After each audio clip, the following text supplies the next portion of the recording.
Sallallahu aleyke Ahmet, aleyke Ahmet.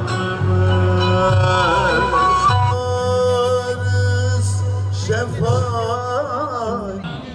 Burada hacılarımızı uğurlama merasiminde okunmuş olan Kur'an-ı Kerim'den hasıl olan sevabı evvelen bizzat Hulasa-i Kainat sevgili Peygamberimiz Hazreti Muhammed Mustafa aleyhissalatu vesselam Efendimizin mübarek, münevver, mutahhar, aziz ruhu tayyibelerine hediye eyledik. Kabul eyle ya Rabbi. Mebrur bir hac kendilerine nasip eyle ya Rabbi. Yapacakları tavafları kabul eyle. Ben de soracağım. 2010 senesinde yazıldım. 13 senedir bekliyorum.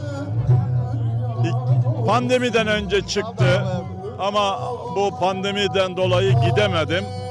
Sonra 65 yaş üstü gidemeyecek dediler. Yine kaldık. Kısmet bugüneymiş. Şimdi çok mutluyum. Huzurluyum. Gidip oraları göreceğim. Dualar edeceğim. İnşallah Allah bize kolaylık verir orada. Heyecanlıyız. Birkaç gündür daha da heyecanlıyız. Hayırlısıyla artık. Allah herkese nasip etsin.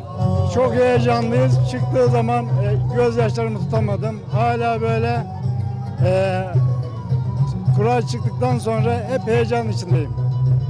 Çok heyecanlıyım. Gerçekten mübarek yerleri göreceğim. Peygamber Efendimiz'i ziyaret edeceğim. Yani kendimizi tutamıyoruz. Yani hanım bile yani ağlamakla hep. Böyle gerçekten kendimizi tutamıyoruz. Hasret büyük. Çok. Bütün ümmeti Muhammed'e, memleketimize, çoluğumuza, çocuğumuza, mahallemize, herkese, tüm ümmeti Muhammed'e dua edeceğiz inşallah. Çok mutluyum, sevinçliyim ve heyecanlıyım. İnşallah Rabbimin bu davetli, nazlı misafirlerine hizmet için gidiyorum. Rabbim herkese nasip etsin. Çok heyecanlıyım. Ben bunu 2020'de gidecektim. Kazandım sınavı. O zamandan beri bekliyorum. Çok heyecanlıyım. Şimdi ise heyecanlıyız. 2 sefer ömür yaptım ama hiç gitmemiş gibiyim.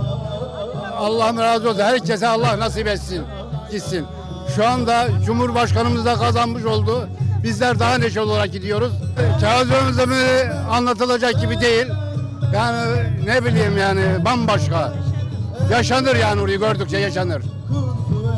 Yani ben 2 sefer gittim burada ama gene de hiç gitmemiş gibiyim. Orayı herkes gidip görmesi lazım. Cenab-ı Allah bütün Müslüman kardeşlerimize nasip etsin. Vallahi niyesidim çok hiç merak ettim. Allah'ıma kavuştum yani şimdi. Başka hiçbir şey diyeceğim yok. Allah cemi cümleye nasip etsin.